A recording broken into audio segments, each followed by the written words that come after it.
ಓಂ ಹ್ರೀಂ ಶ್ರೀ ಶ್ರೀ ವಾಸವಿ ಕನ್ಯಕಾದೇವಿ ಪುರಾಣ ದ್ವಿತೀಯಾಧ್ಯಾಯ ಧರ್ಮನಂದನೋಪಾಖ್ಯಾನ.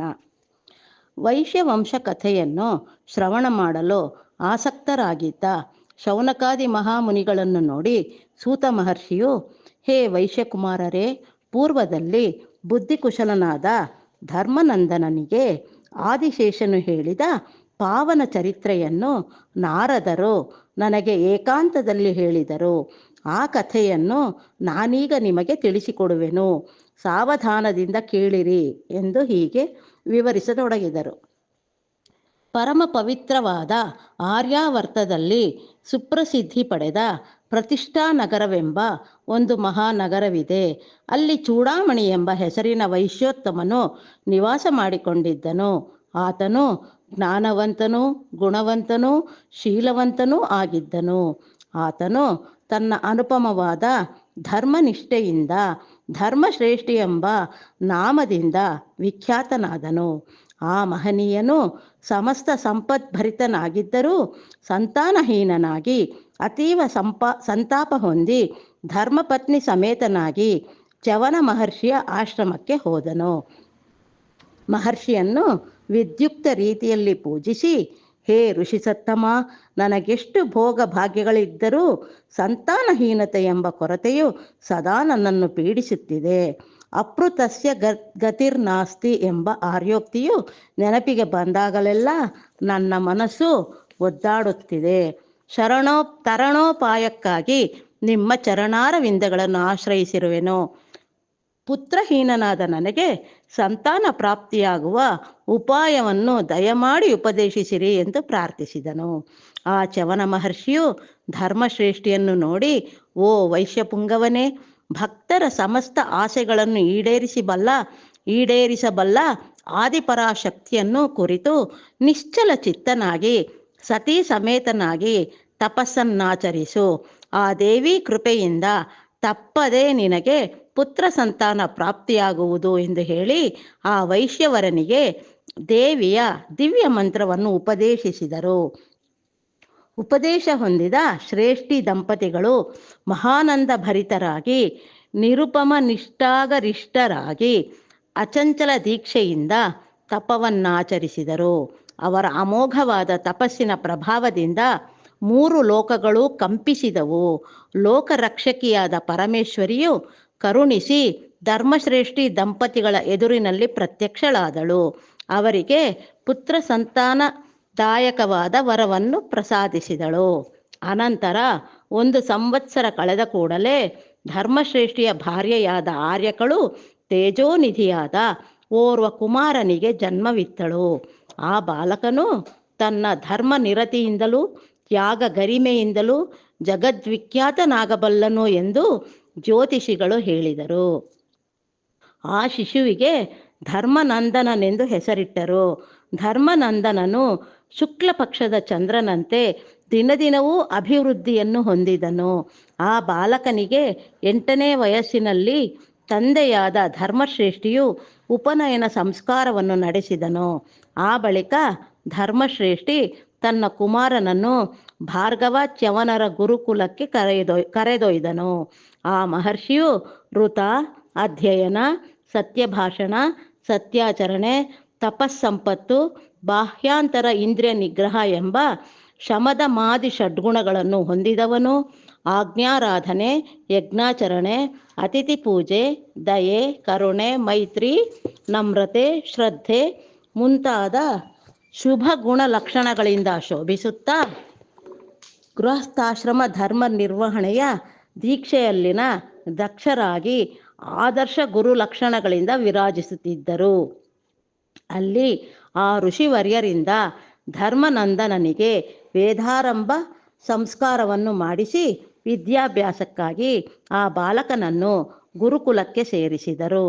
ಅಲ್ಲಿ ಚ್ಯವನನು ಧರ್ಮನಂದನನಿಗೆ ವಿದ್ಯಾರಂಭ ಕಾಲದಲ್ಲಿ ಶಿಷ್ಯನಿಗೆ ಗುರುವು ಬೋಧಿಸಬೇಕಾದ ಹಿತವಾಕ್ಯಗಳನ್ನು, ಆಶ್ರಮ ನಿಯಮಗಳನ್ನು ಮತ್ತು ಬ್ರಹ್ಮಚರ್ಯ ವ್ರತಾಚರಣೆಯ ವಿಧಾನಗಳನ್ನು ಚೆನ್ನಾಗಿ ತಿಳಿ ಹೇಳಿ ವಿದ್ಯಾಬೋಧನೆಯನ್ನು ಆರಂಭಿಸಿದರು. ಧರ್ಮನಂದನನು ಅತ್ಯಂತ ಶ್ರದ್ಧಾಭಕ್ತಿಗಳಿಂದ ಗುರು ಸೇವೆಯನ್ನು ಮಾಡುತ್ತಾ ಅನತಿ ಕಾಲದಲ್ಲಿಯೇ ವೇದಾಂಗಗಳನ್ನು ಅಭ್ಯಯಿಸಿ ಆದರ್ಶ ಶಿಷ್ಯನೆನಿಸಿಕೊಂಡನು. ಆಗ ಚವನ ಮಹರ್ಷಿಯು ಧರ್ಮನಂದನೊಡನೆ, ವತ್ಸ, ನಿನಗೆ ಕಲಿಸಬೇಕಾದ ವಿದ್ಯೆಗಳನ್ನೆಲ್ಲ ಕಲಿಸಿರುವೆನು. ಇನ್ನು ಸ್ವಲ್ಪ ದಿನಗಳಲ್ಲಿಯೇ ನೀನು ಸ್ವಗೃಹಕ್ಕೆ ತೆರಳಬಹುದು. ನೀನು ನಿನ್ನ ಜೀವನದಲ್ಲಿ ಪಾಲಿಸಬೇಕಾದ ವಿಧಿಗಳನ್ನು ಕುರಿತು ಕೊನೆಯ ಬೋಧನೆಯಾಗಿ ತಿಳಿಸುತ್ತಿದ್ದೇನೆ. ಸಮಾಹಿತ ಚಿತ್ತನಾಗಿ ಆಲಿಸು ಎಂದು ಹೇಳತೊಡಗಿದನು. ಕುಮಾರ, ಸದಾ ಸತ್ಯವನ್ನೇ ನುಡಿ, ಧರ್ಮವನ್ನೇ ಆಚರಿಸು, ಸ್ವಾಧ್ಯಾಯವನ್ನು ನಿರ್ಲಕ್ಷಿಸಬೇಡ. ಆಚಾರ್ಯನಿಗೆ ಪ್ರೀತಿಕರವಾದ ಕಾಣಿಕೆಗಳನ್ನು ತಂದು ದಕ್ಷಿಣೆಯಾಗಿ ಸಮರ್ಪಿಸು. ಸದ್ಗೃಹಸ್ಥನಾಗಿ ಸತ್ಸಂತಾನವನ್ನು ಹೊಂದಿ ವಂಶೋದ್ಧಾರ ಮಾಡು. ಆತ್ಮರಕ್ಷಣೆಯ ಕುಶಲತೆಯಿಂದ ಎಂದೂ ದೂರವಾಗಬೇಡ. ಧರ್ಮಯುತವಾದ ನ್ಯಾಯವಾದ ಮಾರ್ಗದಿಂದ ನಿನ್ನ ಸಂಪದಗಳನ್ನು ಅಭಿವೃದ್ಧಿ ಮಾಡಿಕೊಳ್ಳುವುದರಲ್ಲಿ ಅಸಡ್ಡೆ ತೋರಿಸಬೇಡ ಮತ್ತು ಆ ಸಂಪದಗಳಿಂದ ಲೋಕ ಕಲ್ಯಾಣಕರ ಕಾರ್ಯಗಳನ್ನು ಮಾಡುವುದರಲ್ಲಿ ಅಶ್ರದ್ಧೆ ತೋರಿಸಬೇಡ. ಸ್ವಾಧ್ಯಾಯ, ಪ್ರವಚನ ಈ ಎರಡನ್ನೂ ನಿರ್ಲಕ್ಷ್ಯ ಮಾಡಬೇಡ. ತಾಯಿ, ತಂದೆ, ಆಚಾರ್ಯ, ಅತಿಥಿಗಳನ್ನು ದೈವ ಸ್ವರೂಪರೆಂದು ಭಾವಿಸಿ ಸೇವಿಸು. ನಿಂದ್ಯ ಕಾರ್ಯಗಳನ್ನು ಬಿಟ್ಟು ಅನಿಂದ್ಯವಾದ ಕರ್ಮಗಳನ್ನೇ ಆಚರಿಸು. ನಮಗಿಂತ ಶ್ರೇಷ್ಠರಾದವರೆದುರಾದರೆ ಅವರನ್ನು ಆಹ್ವಾನಿಸಿ ಆದರಿಸು. ಪ್ರಿಯ ಧರ್ಮನಂದನ ಆತ್ಮ ಸಾಕ್ಷಾತ್ಕಾರವನ್ನು ಹೊಂದಿ ದುಃಖಪೂರ್ಣವಾದ ಭವಸಾಗರವನ್ನು ದಾಟುವುದೇ ವೇದಗಳ ಸಾರ. ಆದರೆ ಎಲ್ಲರ ಮನಸ್ಸುಗಳಲ್ಲೂ ಒಳ್ಳೆಯ ಕಾಮನೆಗಳು ಮೊದಲಿನಿಂದಲೇ ಹುಟ್ಟುವುದಿಲ್ಲ. ಆದ್ದರಿಂದ ಧರ್ಮವು ಸತ್ಕರ್ಮಗಳಿಂದ, ಸದ್ಭಾವಗಳಿಂದ ಹೇಗೆ ಜೀವಿಸಬೇಕೆಂದು ವಿಧಿ ನಿಷೇಧ ರೂಪದಲ್ಲಿ ತಿಳಿಸುತ್ತಿದೆ. ಶ್ರುತಿ ಪ್ರತಿಪಾದಿತವಾದ ವಿಧದಲ್ಲಿ ಸೇವಿಸುವವರ ಹೃದಯಗಳಲ್ಲಿ ನಿತ್ಯಾನಿತ್ಯ ವಿವೇಕ, ವೈರಾಗ್ಯ, ದೈವ ಸಾಕ್ಷಾತ್ಕಾರದ ವಾಂಛೆ ಕ್ರಮವಾಗಿ ಉಂಟಾಗುವುವು. ಪ್ರಿಯವಾದ ಸತ್ಯವನ್ನು ಹೇಳು, ಅಪ್ರಿಯವಾದುದನ್ನು ಹೇಳಬೇಡ. ಅಜಾಗರೂಕತೆಯಿಂದ ಅಸತ್ಯವನ್ನಾಡಬೇಡ. ಮಹನೀಯರು ವಿಚಾರ ಮಾಡುತ್ತಿರುವಾಗ ನಿಶ್ಶಬ್ದವಾಗಿ ಕುಳಿತು ಶ್ರದ್ಧೆಯಿಂದ ಆಲಿಸು. ಯಾರಿಗಾದರೂ ದಾನವನ್ನು ಕೊಡುವಾಗ ದೇಶ, ಕಾಲ, ಪ್ರಾತತ್ವಗಳನ್ನು ವಿವೇಚಿಸಿ ಯಥಾಶಕ್ತಿ ಶ್ರದ್ಧೆಯಿಂದ, ವಿನಯದಿಂದ, ಭಯಭಕ್ತಿಗಳಿಂದ, ಹೆಚ್ಚಿನ ಸಂತೋಷದಿಂದ, ಪ್ರೇಮದಿಂದ, ಶುಭಾಕಾಂಕ್ಷಪೂರ್ವಕವಾಗಿ ಆಯಾ ದಾನಗಳನ್ನು ನೀಡಬೇಕು. ಅಶ್ರದ್ಧೆಯಿಂದ ದಾನ ಕೊಡಬಾರದು. ಶಾಸ್ತ್ರವಿಹಿತ ಕರ್ಮಗಳನ್ನು ಕುರಿತಾಗಲಿ ಆಚಾರಗಳನ್ನು ಕುರಿತಾಗಲಿ ನಿನಗೆ ಸಂದೇಹಗಳುಂಟಾದರೆ ಸ್ವತಂತ್ರರು, ದಯಾಧರ್ಮಯುತರು, ಕರ್ಮಕುಶಲರು, ಧೀಮಂತರೂ ಆದವರನ್ನು ಆಶ್ರಯಿಸಿ ನಿನ್ನ ಸಂದೇಹಗಳನ್ನು ನಿವಾರಿಸಿಕೊಂಡು ಕರ್ಮಾಚರಣೆಯನ್ನು ಮಾಡು. ಇನ್ನು ಸಮಾಜದಲ್ಲಿ ದೋಷಿಗಳಾಗಿ ಪರಿಗಣಿಸಲ್ಪಟ್ಟವರೊಡನೆ ಹೇಗೆ ವರ್ತಿಸಬೇಕು ತಿಳಿಯದಾದಾಗ ಮೇಲೆ ಹೇಳಿದ ಲಕ್ಷಣಗಳಿಂದ ಕೂಡಿದ ಆ ಪ್ರಾಜ್ಞರು ಆ ದೋಷಿಗಳೊಡನೆ ಹೇಗೆ ವರ್ತಿಸುವರೋ ಗಮನಿಸಿ ಅವರನ್ನೇ ನೀನು ಅನುಸರಿಸು. ನಾನೀಗ ಹೇಳಿದ ಈ ವಿಷಯಗಳೆಲ್ಲ ದೈವಾಜ್ಞೆಯೆಂದು, ಉಪದೇಶವೆಂದು, ವೇದಸಾರವೆಂದು ಮತ್ತು ಕರ್ತವ್ಯವೆಂದು ಗ್ರಹಿಸಿ ಆಚರಿಸಿ ಧನ್ಯಜೀವಿಯಾಗು. ಈ ವಿಷಯಗಳೆಲ್ಲ ತೈತ್ತರೀಯೋಪನಿಷತ್ತಿನಲ್ಲಿ ತಿಳಿಸಲಾಗಿರುವ ವೇದೋಪದೇಶಗಳು ವತ್ಸ ಎಂದು ಕೊನೆಯ ಉಪದೇಶವನ್ನು ನೀಡಿ ಚವನ ಮಹರ್ಷಿಯು ಧರ್ಮನಂದನನ ಸಮಾವರ್ತನ ಸಂಸ್ಕಾರಕ್ಕಾಗಿ ಬೇಕಾದ ಏರ್ಪಾಟುಗಳನ್ನು ಮಾಡಲು ತೊಡಗಿದರು. ಮಾರನೆಯ ದಿನ ಉದಯ ಕಾಲದಲ್ಲಿ ಧರ್ಮನಂದನನು ಎಂದಿನಂತೆ ಪುಷ್ಪಗಳನ್ನು, ಸಮಿಧೆಗಳನ್ನು ತರುವುದಕ್ಕಾಗಿ ವನಕ್ಕಾಗಿ ಹೋಗಿ ಅಲ್ಲಿಯ ಮನೋಹರ ಪ್ರಕೃತಿಯನ್ನು ಅವಲೋಕಿಸುತ್ತಾ ಪುಷ್ಪಗಳಿಗಾಗಿ ಅನ್ವೇಷಿಸುತ್ತಾ ತಿರುಗಾಡುತ್ತಿರಲು ಅವನಿಗೆ ಆರ್ತನಾದವೊಂದು ಕೇಳಿಸಿತು. ಧರ್ಮನಂದನನು ಆ ಧ್ವನಿಯಿಂದ ಸೆಳೆಯಲ್ಪಟ್ಟು ಅದೇ ದಿಕ್ಕಿಗೆ ಕಿವಿಗೊಟ್ಟು ಆಲಿಸಿದಾಗ, ಓ ವ್ಯಾಧನೇ, ನಾನು ತೀರ್ಥಯಾತ್ರಾಸಕ್ತನಾದ ಅಂಗೀರಸನೆಂಬ ಬ್ರಾಹ್ಮಣನು, ಸಾಧು ಜೀವನನು, ನನ್ನನ್ನು ಹಿಂಸಿಸಬೇಡ, ಬಿಟ್ಟು ಬಿಡು ಎಂಬ ದೈನ್ಯಾದಾಲಾಪಗಳು ಕೇಳಿಬಂದವು. ಆಗ ಆತನು ಆ ಶಬ್ದವನ್ನು ಅನುಸರಿಸಿ ಬಹುದೂರ ಹೋದ ಬಳಿಕ ವಿಂಧ್ಯ ಪರ್ವತ ಸಮೀಪದಲ್ಲಿ ಒಬ್ಬ ಕಿರಾತಕನಾದ ಕಾಪಾಲಿಕನಿಂದ ಬಾಧಿಸಲ್ಪಡುತ್ತಿದ್ದ ಓರ್ವ ಬ್ರಾಹ್ಮಣನನ್ನು ನೋಡಿದನು. ಧರ್ಮನಂದನನು ಬಹು ದುಃಖಿತನಾಗಿ ಆ ಕಿರಾತಕನೊಡನೆ, ಎಲೈ ಪಾಪಾತ್ಮನೆ, ಸಾಧುಜೀವಿಯೂ ಪೂಜ್ಯನೂ ಆದ ಬ್ರಾಹ್ಮಣನನ್ನು ಏಕೆ ಹಿಂಸಿಸುತ್ತಿರುವೆ ಎಂದು ಕೇಳಲು, ಆ ನುಡಿಗಳನ್ನು ಕೇಳಿದ ವ್ಯಾಧನು ಕುಪಿತನಾಗಿ, ಎಲೈ ಬಾಲಕನೇ, ನೀನು ಸ್ವಲ್ಪವಾದರೂ ಭಯವಿಲ್ಲದೆ ಮಾತನಾಡುತ್ತಿರುವೆ, ಮತ್ತೆ ಏನನ್ನಾದರೂ ನುಡಿದರೆ ನಿನ್ನನ್ನು ಕೂಡ ಹಿಂಸಿಸುವೆನು ಎಂದು ಭಯಪಡಿಸಿದನು. ಧರ್ಮನಂದನನು ಬೆದರದೆ, ವ್ಯಾಧನೇ, ನಿರಪರಾಧಿಯಾದ ಆ ವಿಪ್ರನನ್ನು ಏಕೆ ಕೊಲ್ಲಲೆಣಿಸುತ್ತಿರುವೆ, ತಿಳಿಸು ಎಂದು ಒತ್ತಾಯ ಮಾಡಿದನು. ಆಗ ವ್ಯಾಧನು, ಓ ಬಾಲಕ, ಪ್ರತಿ ಸಂವತ್ಸರವೂ ಈ ವಿಂಧ್ಯಗಿರಿಯಲ್ಲಿ ನೆಲೆಸಿರುವ ಶಕ್ತಿಗೆ ಓರ್ವ ಪುರುಷನನ್ನು ಬಲಿಯಾಗಿ ಅರ್ಪಿಸಬೇಕಾಗಿದೆ. ಇದು ನಮ್ಮ ವಂಶಾಚಾರವೂ ಅವಶ್ಯ ಕರ್ತವ್ಯವೂ ಆಗಿದೆ ಎಂದು ಉತ್ತರಿಸಿದನು.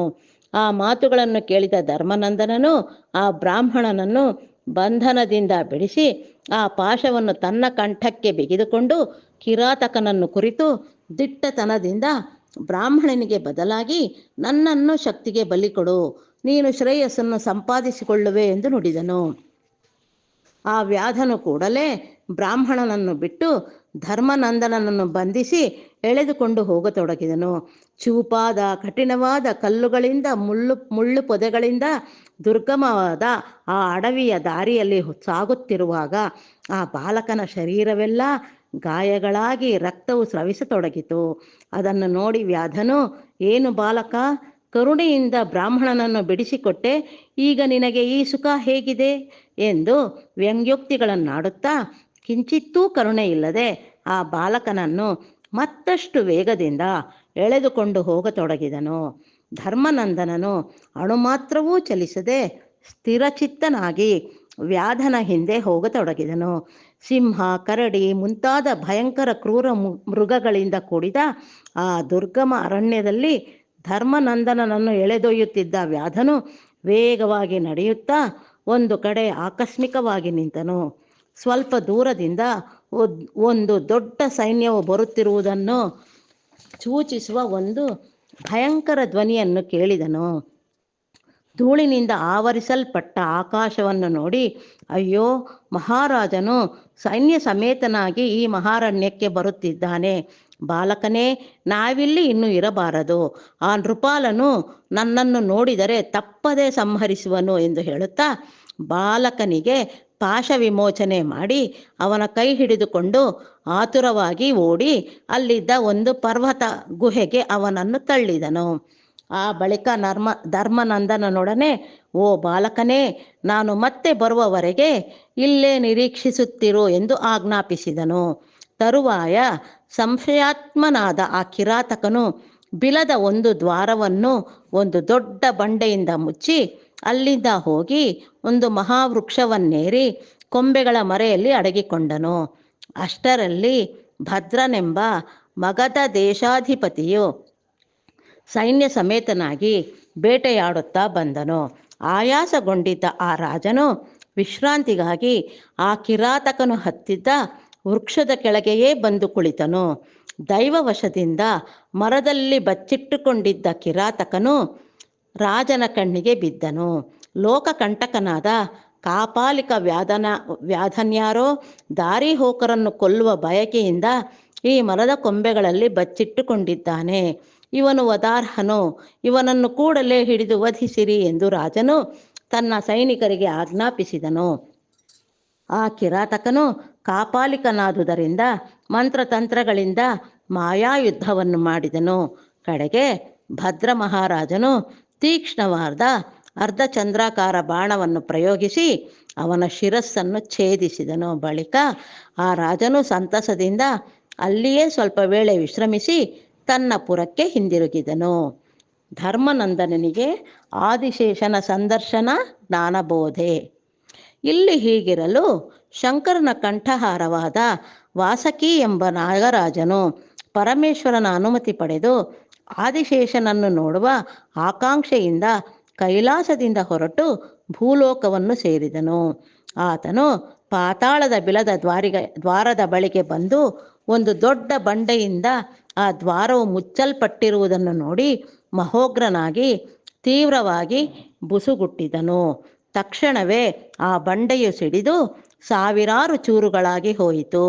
ಅನಂತರ ಆ ಗುಹಾಂತರ್ಭಾಗದಲ್ಲಿ ದೈವಧ್ಯಾನ ತತ್ಪರನಾಗಿ ಕುಳಿತಿದ್ದ ಧರ್ಮನಂದನನನ್ನು ನೋಡಿ ವಾಸುಕಿಯು ಆಶ್ಚರ್ಯಚಕಿತನಾದನು. ಆತನು ಬಾಲಕನನ್ನು ಧ್ಯಾನ ಸಮಾಧಿಯಿಂದ ಎಚ್ಚರಗೊಳಿಸಿದನು. ಧರ್ಮನಂದನನು ಕಣ್ತೆರೆದು ತನ್ನ ಎದುರಿನಲ್ಲಿದ್ದ ವಾಸುಕಿಯನ್ನು ನೋಡಿ ನಮಸ್ಕರಿಸಿ ಬಲು ವಿಧಗಳಲ್ಲಿ ಆ ನಾಗರಾಜನನ್ನು ಸ್ತುತಿ ಮಾಡಿದನು. ಆಗ ನಾಗರಾಜನು ಆ ಬಾಲಕನ ವಿನಯ ವಿಧೇಯತೆಗಳಿಗೆ ವಿಶೇಷವಾಗಿ ಸಂತಸಿಸಿ ಅವನನ್ನು ಆಶೀರ್ವದಿಸಿ, ಓ ಕುಮಾರನೇ, ಇದು ನಾಗಲೋಕ ಮಾರ್ಗವು, ನೀನಿಲ್ಲಿ ಧ್ಯಾನಮಗ್ನನಾಗಿರಲು ಕಾರಣವೇನು ಎಂದು ಪ್ರಶ್ನಿಸಿದನು. ವಾಸುಕಿಯ ಪ್ರೇಮದ ವಚನಗಳನ್ನು ಆಲಿಸಿದ ಧರ್ಮನಂದನನು ನಡೆದ ವೃತ್ತಾಂತವನ್ನೆಲ್ಲ ನಾಗರಾಜನಿಗೆ ಭಿನ್ನವಿಸಿಕೊಂಡನು. ವಾಸುಕಿಯು ಆ ಬಾಲಕನನ್ನು ಆದಿಶೇಷನ ಸನ್ನಿಧಿಗೆ ತನ್ನೊಡನೆ ಬಾ ಎಂದು ಕರೆಯಲು ಧರ್ಮನಂದನನು, ದೇವ, ನಾನು ಕಿರಾತಕನೊಬ್ಬನಿಗೆ ಕೊಟ್ಟ ವಚನಕ್ಕೆ ಬದ್ಧನಾಗಿದ್ದೇನೆ. ಸತ್ಯವ್ರತವು ನನ್ನ ದೀಕ್ಷೆ. ವಚನಬದ್ಧನಾದ ನಾನು ಇಲ್ಲಿಂದ ಚಲಿಸಲಾರೆ. ನನ್ನನ್ನು ಮನ್ನಿಸು ಎಂದು ಪ್ರಾರ್ಥಿಸಿದನು. ಧರ್ಮನಂದನನ ಸತ್ಯನಿಷ್ಠೆಯನ್ನು ನೋಡಿ ವಾಸುಕಿಯ ಹೃದಯವು ಆನಂದ ಪರವಶವಾಯಿತು. ಆ ಬಾಲಕನನ್ನು ಆಶೀರ್ವದಿಸಿ ವಾಸುಕಿಯು ಆದಿಶೇಷನ ಸಾಮೀಪ್ಯವನ್ನು ಸೇರಿಕೊಂಡನು. ವಾಸುಕಿಯು ಯಥಾವಿಧಿಯಂತೆ ಆದಿಶೇಷನಿಗೆ ನಮಸ್ಕರಿಸಿ ಆ ಪ್ರಭುವಿನ ಆಜ್ಞೆಯನ್ನು ಹೊಂದಿ ಸಮುಚಿತಾಸನದಲ್ಲಿ ಕುಳಿತನು.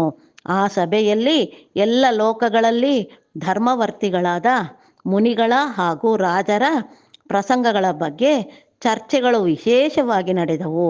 ಆ ಸರ್ಪರಾಜನಾದ ವಾಸುಕಿಯು ಸಭಾ ಮಧ್ಯದಲ್ಲಿ ನಿಂತು, ಓ ಸಭಾ ಸದಸ್ಯರೇ, ಸತ್ಯಸಂಧನೂ ಧರ್ಮನಿರತನೂ ಎಲ್ಲಿರುವನೆಂದು ಈಗ ಲೋಕದಲ್ಲಿ ಹುಡುಕುವ ಅಗತ್ಯವಿಲ್ಲ. ಸರ್ವಾಧಿಕನೂ ಸತ್ಯವ್ರತನೂ ಧರ್ಮನಿಷ್ಠಾಗರಿಷ್ಠನೂ ಆದ ಓರ್ವ ವೈಶ್ಯ ಬಾಲನು ಬ್ರಾಹ್ಮಣನ ಸಂರಕ್ಷಣೆಗಾಗಿ ತನ್ನ ದೇಹವನ್ನು ಬಲಿಕೊಡಲು ನಿಶ್ಚಯಿಸಿಕೊಂಡು ವಚನಬದ್ಧನಾಗಿ ಈ ಪಾತಾಳ ಬಿಲದ್ವಾರದ ಬಳಿಯೇ ಇದ್ದಾನೆ. ಅವನು ತನ್ನಿಂದ ವಚನ ಪಡೆದ ವ್ಯಾಧನನ್ನು ನಿರೀಕ್ಷಿಸುತ್ತಾ ಸತ್ಯವ್ರತವನ್ನು ಪಾಲಿಸುತ್ತಿದ್ದಾನೆ ಎಂದು ಹೇಳಿದನು. ಆದಿಶೇಷನು ಅಷ್ಟರಲ್ಲಿ ನಡೆದ ಘಟನೆಯನ್ನು ದಿವ್ಯ ದೃಷ್ಟಿಯಿಂದ ಕಂಡು ಆ ವಿಷಯವನ್ನು ವಾಸುಕಿಗೆ ತಿಳಿಸಿ ಧರ್ಮನಂದನನನ್ನು ತನ್ನ ಸನ್ನಿಧಿಗೆ ಕರೆತರುವಂತೆ ಆದೇಶಿಸಿದನು.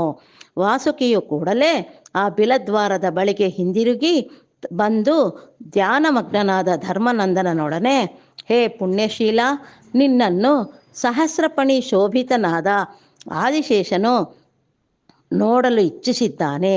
ಹೇ ಕುಮಾರ, ಪ್ರಜಾಶ್ರೇಯೋಭಿಲಾಷಿಯಾದ ಭದ್ರನೆಂಬ ರಾಜನು ಬೇಟೆಗಾಗಿ ಅಡವಿಗೆ ಬಂದು ನಿನ್ನಿಂದ ವಚನ ಪಡೆದಿದ್ದ ಕಿರಾತಕ ಕಾಪಾಲಿಕನನ್ನು ಸಂಹರಿಸಿದ್ದಾನೆ. ಆದ್ದರಿಂದ ನೀನು ನನ್ನೊಡನೆ ಬರುವುದರಿಂದ ವಚನಭಂಗವಾಗಲಿ ಧರ್ಮಹಾನಿಯಾಗಲಿ ಉಂಟಾಗುವುದಿಲ್ಲ ಎಂದು ಆ ಬಾಲಕನ ಮನ ಒಪ್ಪಿಸಿ ಅವನನ್ನು ತನ್ನ ಹಿಂದೆ ರಸಾತಲ ಲೋಕಕ್ಕೆ ಕರೆದೊಯ್ದನು. ಆ ಪಾತಾಳದಲ್ಲಿ ಆದಿಶೇಷನ ಸಭೆಯನ್ನು ಪ್ರವೇಶಿಸಿದ ಧರ್ಮನಂದನನು ನಾಗಾದಿ ನಾಯಕರಿಂದ ಸಂಸ್ತುತನಾಗುತ್ತಿದ್ದ ಸಹಸ್ರ ಫಣೀಂದ್ರನನ್ನು ನೋಡಿ ಪುಳಕಿತಗೊಂಡು 1000 ಬಗೆಯಲ್ಲಿ ಆ ಆದಿಶೇಷನನ್ನು ಸ್ತುತಿ ಮಾಡಿದನು.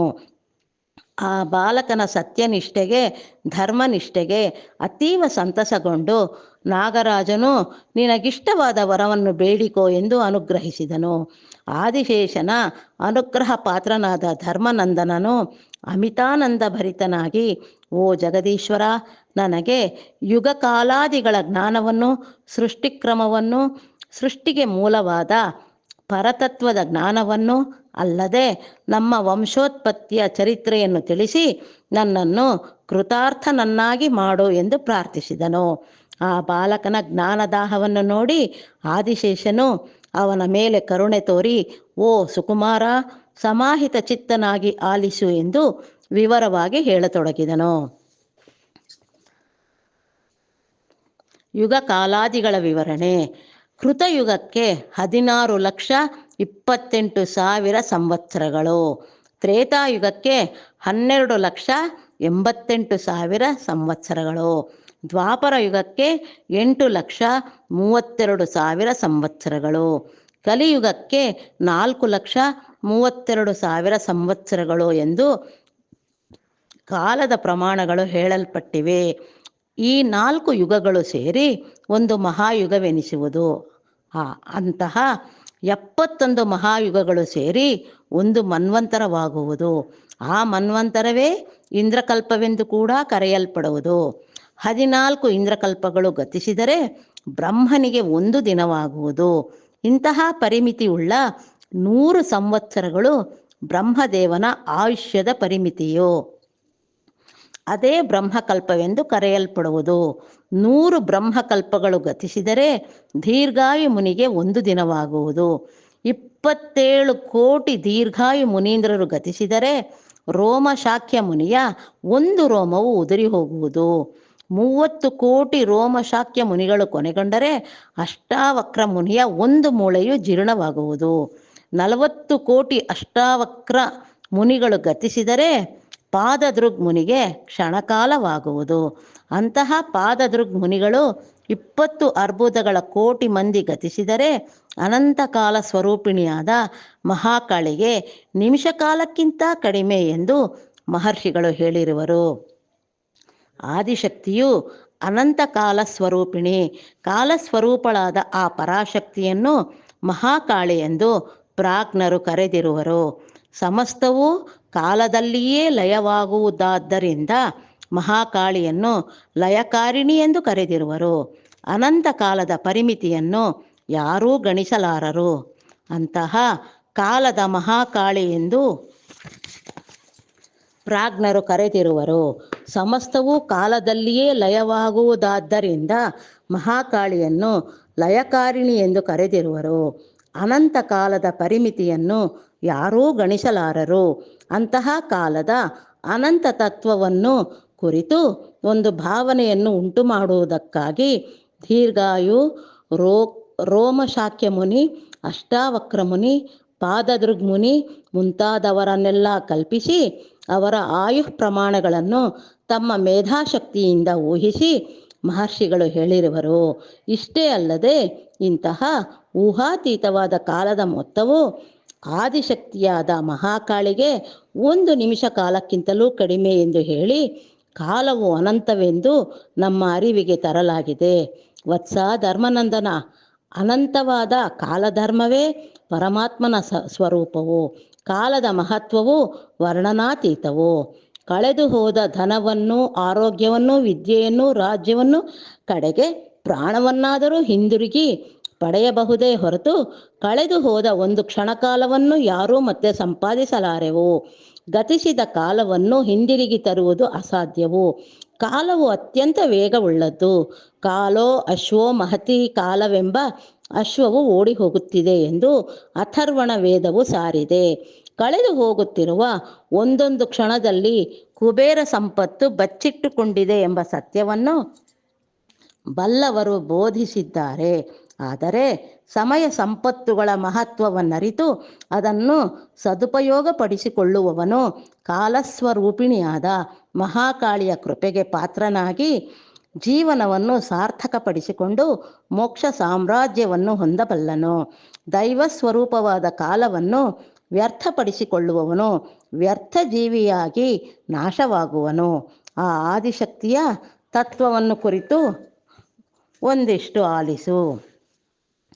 ಸಾ ವೈ ಸರ್ವಸ್ಯ ಜಗತಃ ಅದ್ಯ ಸೃಷ್ಟಾ ಹಿ ರಕ್ಷಿತಾ ಅತಃ ಸರ್ವಗತಾ ಸೂಕ್ಷ್ಮಾ ಶಕ್ತಿರ್ನಿತ್ಯಾ ಮಹೇಶ್ವರಿ ಆಧಾರ ಜಗತತ್ಸೇವ್ಯಾ ಸಾಕ್ಷಿ ಸರ್ವಸುರಾಧಿಪ ಸಹಿ ಶೇಷಶ್ಚ ವಿಶ್ವೇಶಿ ಬಹುಬಾಹುರ್ಬಹೌದರ ಆಗಮಾನಾಂ ಚ ಸರ್ವೇಷಾಂ ವೇದಾನಾಮಾಪ್ಯ ಗೋಚರ ಶೃಣೋತ್ಯ ಕರ್ಣಾಪಿ ಸಮಸ್ತಮೇತತ್ ಪಶ್ಯ ನ ಚಕ್ಷುಃ ಬಹಿರಂತರಶ್ಚ ಭವತ್ಯಪಾದ ಪಿಚ ಸರ್ವಗಾಮಿನಿ ದದಾತ್ಯ ಹಸ್ತ ಸ್ವಯಮಾದಾದಾತಿ ಸ್ವಯಂ ನಿಮಿತ್ತಂ ಜಗತಃ ಉಪಾದಾನಂ ಚ ಕಾರಣಂ ಅಂತರ್ಮುಖ್ಯೇರೀಷ್ಯತೆ ಸ ದಹರಾಕಾಶ ನಿಷ್ಠಿತ.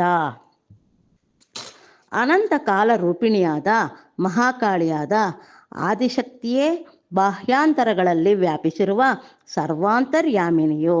ಆ ಶಕ್ತಿಯೇ ಸೂಕ್ಷ್ಮಳಾಗಿ ನಿತ್ಯಳಾಗಿ ಸರ್ವ ಜಗತ್ ಸೃಷ್ಟಿಗೆ ಆದಿಯಾಗಿ ರಕ್ಷಕಿಯಾಗಿ ಸಮಸ್ತಕ್ಕೂ ಆಧಾರಳಾಗಿ ಸರ್ವಸಾಕ್ಷಿಣಿಯಾಗಿ ಸಕಲ ವಿಶ್ವ ಸಂಸೇವ್ಯಳಾಗಿ ಸಮಸ್ತ ದೇವೇಶಿಯಾಗಿ ವಿರಾಜಿಸುತ್ತಿರುವ ಪರಾಶಕ್ತಿಯು ಅವಳೇ ಅನೇಕ ಬಾಹೂದರ ವದನ ನೇತ್ರಗಳಿರುವವಳಾಗಿ ಆಗಮ ನಿಗಮಾತೀತ ವೇದಿನಿಯಾಗಿ ಅಖಿಲ ಸೃಷ್ಟಿ ಸ್ಥಿತಿ ಲಯ ಕಾರಿಣಿಯಾಗಿ ಅಂತರ್ಮುಖಿಗಳಾದ ಯೋಗಿವರರಿಂದ ಅವರ ಹೃದಯಾಕಾಶದಲ್ಲಿ ದರ್ಶಿಸಲ್ಪಡುವ ಪರಮೇಶ್ವರಿಯು.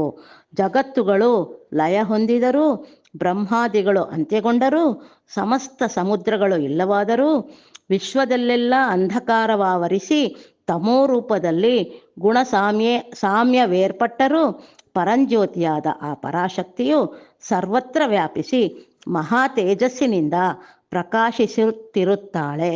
ಆ ಶಕ್ತಿಯು ತನ್ನಿಂದ ಕಲ್ಪಿಸಲ್ಪಟ್ಟ ಮಾಯೆಯಿಂದ ಮಹತ್ತತ್ವವನ್ನು ಸೃಷ್ಟಿಸಿರುವಳು. ಅನಂತರ ಪ್ರಸಿದ್ಧವಾದ ಮಹದಹಂಕಾರವನ್ನು ಸೃಷ್ಟಿಸಿರುವಳು. ಹಾಗೆ ಅಹಂಕಾರದಲ್ಲಿ ತಮಸ್ಸು ರಜಸ್ಸು ಸತ್ವಗಳನ್ನು ಸೃಷ್ಟಿಸಿದಳು. ತಾನೇ ತನ್ನ ಅಲೌಕಿಕ ಮಾಯಾಶಕ್ತಿಯಿಂದ ತಮೋಗುಣ ಪ್ರಧಾನವಾದ ಈಶ್ವರನನ್ನು, ರಜೋಗುಣ ಪ್ರಧಾನನಾದ ಬ್ರಹ್ಮನನ್ನು, ಸತ್ವಗುಣ ಪ್ರಧಾನನಾದ ವಿಷ್ಣುವನ್ನು ಸೃಜಿಸಿದಳು. ನಂತರ ಆ ಪರಾಶಕ್ತಿಯು ಬ್ರಹ್ಮನಿಗೆ 4 ವೇದಗಳನ್ನು ಜಗತ್ಸೃಷ್ಟಿ ಕುಶಲತೆಯನ್ನು ಪ್ರಸಾದಿಸಿದಳು. ವಿಷ್ಣುವಿಗೆ ಲೋಕರಕ್ಷಣೆಗಾಗಿ ಚಕ್ರಾಯುಧವನ್ನು ನೀಡಿದಳು. ಈಶ್ವರನಿಗೆ ಜಗತ್ ಸಂಹಾರಕ ಶಕ್ತಿಯನ್ನು ತ್ರಿಶೂಲವನ್ನು ನೀಡಿ ಸಂತುಷ್ಟಾಂತರಂಗಳಾದಳು. ವತ್ಸ ಧರ್ಮನಂದನ, ಆ ದೇವಿಯ ಮಹಾತ್ಮೆಯನ್ನು ಬ್ರಹ್ಮಾದಿಗಳಿಗೆ ಪೂರ್ಣವಾಗಿ ಅರಿಯಲು ಸಾಧ್ಯವಾಗದು. ಸಹಸ್ರ ಶೀರ್ಷನಾದ ನನಗೂ ಕೂಡ ವರ್ಣಿಸಲು ಅಸದಳವಾಗಿದೆ ಎಂದು ಆದಿಶೇಷನು ಹೇಳಲು ಧರ್ಮನಂದನನು ಮಿಗಿಲಾದ ಆಸಕ್ತಿಯಿಂದ ಕೂಡಿ ಅನಂತನಿಗೆ ಪದೇ ಪದೇ ಪ್ರಣಾಮ ಮಾಡುತ್ತಾ, ಓ ದೇವದೇವ ಅನಂತ, ಆ ಪರಾಶಕ್ತಿಯ ಮಹತ್ವವನ್ನು ಚೆನ್ನಾಗಿ ತಿಳಿಸಿ ಹೇಳಲು ನೀನೊಬ್ಬನೇ ಸಮರ್ಥನು. ನನ್ನ ಮೇಲೆ ಕರುಣೆ ಇಟ್ಟು ನನಗೆ ಆ ಪರಾಶಕ್ತಿಯ ಮಹತ್ವವನ್ನು, ಆ ಜಗನ್ಮಾತೆಯ ದಿವ್ಯ ಕಥೆಗಳನ್ನು ತಿಳಿಸಿ ಹೇಳು ಎಂದು ಪ್ರಾರ್ಥಿಸಿದನು. ಆಗ ಆದಿಶೇಷನು ಕರುಣಾಂತರಂಗನಾಗಿ, ಕಂದ ಧರ್ಮನಂದನ, ಪೂರ್ವದಲ್ಲಿ ಒಮ್ಮೆ ಸಾಕ್ಷಾತ್ ಆದಿಪರಾಶಕ್ತಿಯೇ ಇಂದ್ರನಿಗೆ ತನ್ನ ನಿಜ ತತ್ವವನ್ನು ವಿವರಿಸಿ ಹೇಳಿದಳು. ಆ ತತ್ವ ರಹಸ್ಯವನ್ನು ಸಾವಧಾನದಿಂದ ಕೇಳು, ನಿನಗೆ ನಿಸ್ಸಂದೇಹವಾದ ಜ್ಞಾನವು ಲಭಿಸುವುದು ಎಂದು ವಿವರಿಸತೊಡಗಿದನು. ಆದಿಪರಾಶಕ್ತಿಯ ಮಹತ್ವ.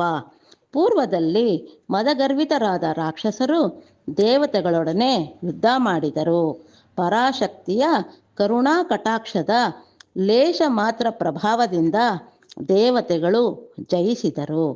ಸೋತು ಹೋದ ದಾನವರು ಸ್ವರ್ಗ ಮರ್ತ್ಯ ಲೋಕಗಳನ್ನು ಬಿಟ್ಟು ಪಾತಾಳಕ್ಕೆ ಓಡಿ ಹೋದರು. ವಿಷಯ ಗರ್ವದಿಂದ ಬೀಗಿ ಮೆರೆದ ದೇವತೆಗಳು ಮೋಹವಶರಾಗಿ ತಮ್ಮ ಪರಾಕ್ರಮಗಳನ್ನು ವರ್ಣಿಸಿಕೊಳ್ಳುತ್ತಾ ಪರಾಶಕ್ತಿಯ ಪ್ರಭಾವವನ್ನು ವಿಸ್ಮರಿಸಿ ಸೃಜನ ಪಾಲನ ಲಯಗಳಿಗೆ ಕೂಡ ತಾವೇ ಕರ್ತರೆಂದು ತಮಗಿಂತ ಮಹಾಮಾನ್ವಿತರಾದವರು ಅನ್ಯರಾರೂ ಇಲ್ಲವೆಂದು ಪ್ರಲಾಪ ಮಾಡಿದರು. ಪರಾಶಕ್ತಿಯು ಅವರ ಗರ್ವವನ್ನು ತೊಲಗಿಸಿ ಅವರನ್ನು ಕರುಣಿಸಬೇಕೆಂಬ ಸಂಕಲ್ಪದಿಂದ ಆ ದೇವತೆಗಳ ಮುಂದೆ ತೇಜೋಮಯ ಯಕ್ಷ ರೂಪದಲ್ಲಿ ಪ್ರತ್ಯಕ್ಷಳಾದಳು. ಕೋಟಿ ಚಂದ್ರರು ಒಂದೇ ಬಾರಿ ಉದಯಿಸಿದಾಗ ಬೀರುವ ತಂಪಾದ ಕರುಣಾ ಕಟಾಕ್ಷ ಮಾಲಿಕೆಯ ವಿನ್ಯಾಸದೊಡನೆ ಕೋಟಿ ಸೂರ್ಯರ ಮಹಾ ತೇಜದಿಂದ ಕೋಟಿ ಮಿಂಚುಗಳ ಪ್ರಕಾಶಕ್ಕೆ ಸಮನಾಗಿ ಹೊಳೆಯುತ್ತಿದ್ದ ಒಂದು ಅಪೂರ್ವ ಮಹಾ ತೇಜ ಪುಂಜವನ್ನು ತಮ್ಮ ಎದುರಿನಲ್ಲಿ ನೋಡಿ ದೇವತೆಗಳು ಆಶ್ಚರ್ಯಚಕಿತರಾದರು. ಎಲ್ಲರೂ ಒಂದೆಡೆ ಸೇರಿ ಅದರ ತತ್ವವನ್ನು ಕುರಿತು ವಿಚಾರ ಮಾಡತೊಡಗಿದರು.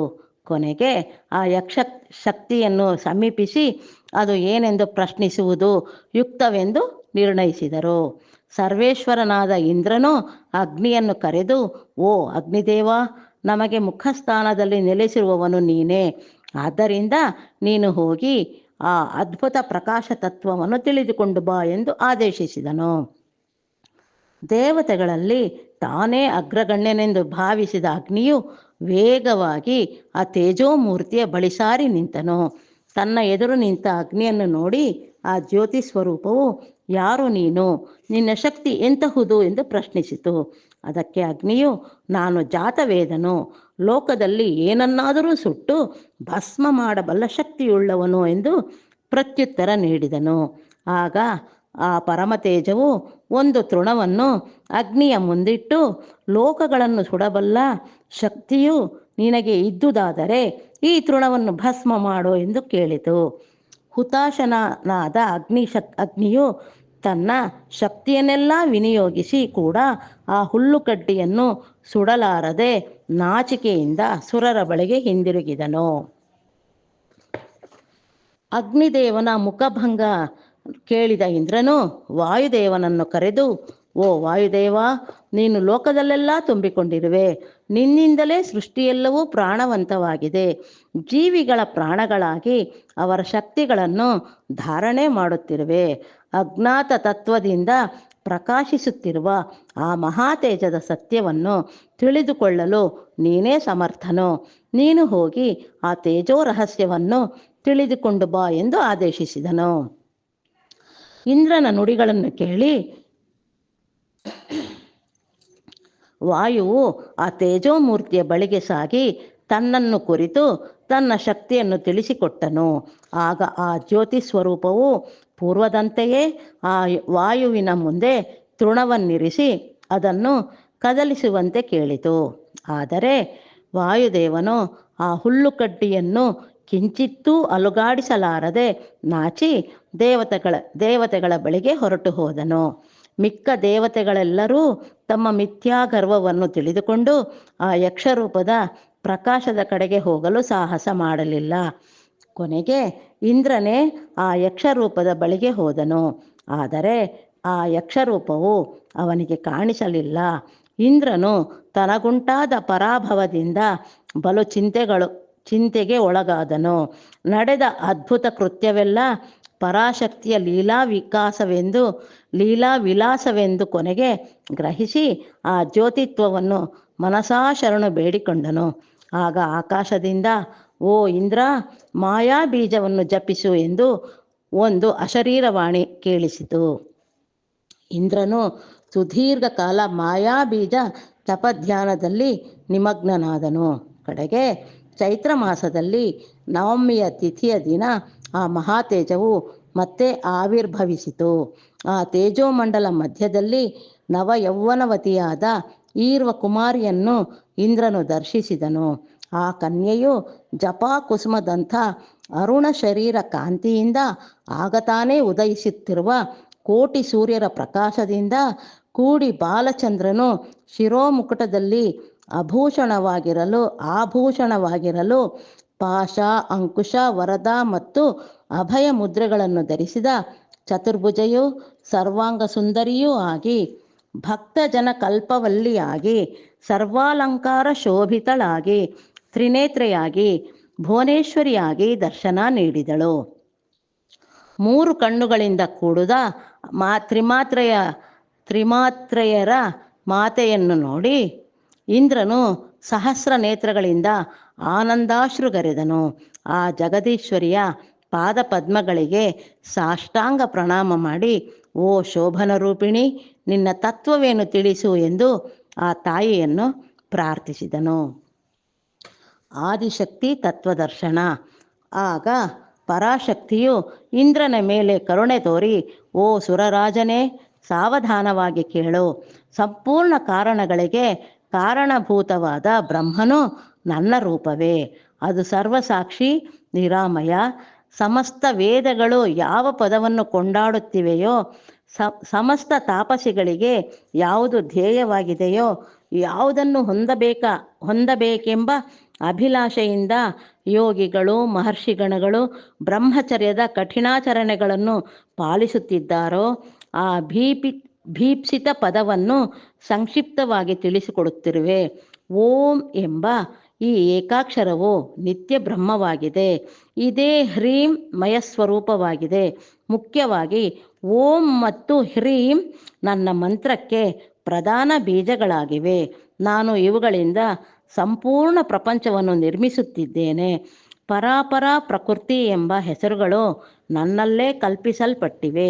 ಆ ಮಾಯೆಯು, ಪರಾಶಕ್ತಿಯು, ಶಕ್ತಿಮತಿಯಾದ ಪರಮೇಶ್ವರಿಯೂ ನಾನೇ. ಚಂದ್ರನಿಂದ ಬೆಳದಿಂಗಳು ಬೇರಾಗದಂತೆ ನನ್ನ ಮಾಯೆ ನನ್ನಿಂದ ಬೇರೆಯಾಗದು. ನನ್ನ ಈ ಮಾಯೆಯು ಸಾಮ್ಯಾವಸ್ಥೆಯುಳ್ಳದುದು. ಕಲ್ಪ ಪ್ರಳಯವು ಜರುಗಿದಾಗ ನನ್ನಿಂದ ಸೃಷ್ಟಿಸಲ್ಪಟ್ಟ ಈ ಪ್ರಪಂಚವೆಲ್ಲ ನನ್ನಲ್ಲೇ ಲೀನವಾಗುವುದು. ಮತ್ತೆ ಜೀವಿಗಳ ಕರ್ಮ ಪರಿಪಾಕ ವಶದಿಂದ ಸೃಷ್ಟಿ ನಡೆಯುವುದು. ನನ್ನ ರೂಪಗಳು ಸಗುಣ ನಿರ್ಗುಣಗಳೆಂದು ಎರಡು ವಿಧ. ನಿರ್ಗುಣವು ಮಾಯಾರಹಿತವಾಗಿದೆ, ಸಗುಣವು ಮಾಯಾಸಹಿತವಾಗಿದೆ. ನಾನು ಎಲ್ಲ ಜಗತ್ತುಗಳನ್ನು ಸೃಜಿಸಿ ಅವುಗಳಲ್ಲಿ ಪ್ರವೇಶಿಸಿ ಅವರವರ ಕರ್ಮಗಳಿಗೆ ಅನುಗುಣವಾಗಿ ಜೀವಿಗಳನ್ನು ನಿರಂತರ ಪ್ರೇರೇಪಿಸುವೆ. ಬ್ರಹ್ಮ, ವಿಷ್ಣು, ಮಹೇಶ್ವರರನ್ನು ಸೃಷ್ಟಿ, ಸ್ಥಿತಿ, ಸಂಹಾರಗಳಿಗೆ ಪ್ರೇರೇಪಿಸುವೆನು. ನಾನು ನಿಮ್ಮನ್ನು ಸೂತ್ರದ ಗೊಂಬೆಗಳಂತೆ ಆಡಿಸುವ ಆದಿಶಕ್ತಿಯು. ಅಂಥ ಸರ್ವಾತ್ಮಕಳಾದ ನನ್ನನ್ನು ನೀವು ಗರ್ವದಿಂದ ಮರೆತು ಮೋಹಗ್ರಸ್ತರಾಗಿರುವಿರಿ. ನಿಮ್ಮನ್ನು ಅನುಗ್ರಹಿಸುವುದಕ್ಕಾಗಿಯೇ ನನ್ನ ಯಕ್ಷರೂಪ ತೇಜವು ಆವಿರ್ಭವಿಸಿದೆ. ನೀವಿನ್ನು ದೇಹಾಭಿಮಾನ ಗರ್ವಗಳನ್ನು ತ್ಯಜಿಸಿ ನನ್ನಲ್ಲಿ ಶರಣಾಗಿ ಧನ್ಯರಾಗಿ ಎಂದು ಆದಿಪರಾಶಕ್ತಿಯು ಇಂದ್ರನಿಗೆ ನಿಜ ತತ್ವವನ್ನು ಕುರಿತು ತಿಳಿಸಿಕೊಟ್ಟಳು. ಹೀಗೆ ಆದಿಶೇಷನಿಂದ ಧರ್ಮನಂದನನಿಗೆ ಹೇಳಲ್ಪಟ್ಟ ದೇವಿ ತತ್ವ ದರ್ಶನವನ್ನು ಸೂತಮುನಿಯು ಅಂದು ಶೌನಕಾದಿ ಮಹಾಮುನಿಗಳಿಗೆ ಅರುಹಿದರು. ಆ ಪರಮ ಪವಿತ್ರ ವಿಷಯಗಳನ್ನೇ ನಾನೀಗ ನಿಮಗೆ ವಿವರಿಸಿರುವೆನು ಎಂದು ಸಾಲಂಕಾಯನ ಋಷಿಯು ಮಣಿಗುಪ್ತಾದಿಗಳಿಗೆ ಅರುಹಿಸಿ, ಪ್ರಿಯ ವೈಶ್ಯಪುತ್ರರೇ, ನಿಮಗೊಂದು ವಿಶಿಷ್ಟ ವಿಷಯವನ್ನು ತಿಳಿಸುತ್ತಿರುವೆನು. ಯಕ್ಷಗಣಾಧಿಪತಿಯಾದ ಕುಬೇರನ ಅಂಶರೂಪಿಗಳಾಗಿ ವಿರಾಜಿಸುತ್ತಾ ಕುಬೇರಾಂಶಜರೆಂದು ಹೆಸರು ಹೊಂದಿ ನಿಮ್ಮ ವಂಶೀಯರು ಆದಿಯಿಂದಲೂ ಪರಾಶಕ್ತಿಗೆ ಪ್ರಿಯ ಭಕ್ತರು. ಪರಾಶಕ್ತಿಯು ಇಂದ್ರಾದಿ ದೇವತೆಗಳಿಗೆ ತೇಜೋಮಯವಾದ ಯಕ್ಷರೂಪದಲ್ಲಿ ಪ್ರತ್ಯಕ್ಷಳಾದಳೆಂಬ ವಿಷಯವು ದೇವಿ ಭಾಗವತದಲ್ಲಿ ಸುಸ್ಪಷ್ಟವಾಗಿ ತಿಳಿಸಲ್ಪಟ್ಟಿದೆ. ಈ ವೃತ್ತಾಂತವು ಪರಾಶಕ್ತಿಗೂ ನಿಮ್ಮ ವೈಶ್ಯವರ್ಣಕ್ಕೂ ಇರುವ ಅವಿನಾಭಾವ ಸಂಬಂಧವನ್ನು ತಿಳಿಸಿಕೊಡುತ್ತಿದೆಯಲ್ಲವೇ? ಓ ವೈಶ್ಯೋತ್ತಮರೇ, ಪರಾಂಬಿಕೆಯ ಪರಾಭಕ್ತಿಯಿಂದ ಪ್ರಕಾಶಿಸುವ ನಿಮ್ಮ ವೈಶ್ಯವರ್ಣವು ಅತೀತ ಧನ್ಯವು. ಆ ದೇವಿ ತತ್ವ ಮಹತ್ವಗಳನ್ನು ಕೇಳುವವರು, ಪಠಿಸುವವರು ಧನ್ಯಮುಕ್ತರಾಗಿ ಮುಕ್ತಿಪಥವನ್ನು ತಪ್ಪದೇ ಹೊಂದಬಲ್ಲರು ಎಂದು ತಿಳಿಸಿದರು ಎಂಬಲ್ಲಿಗೆ 2ನೇ ಅಧ್ಯಾಯವು ಮುಗಿಯಿತು.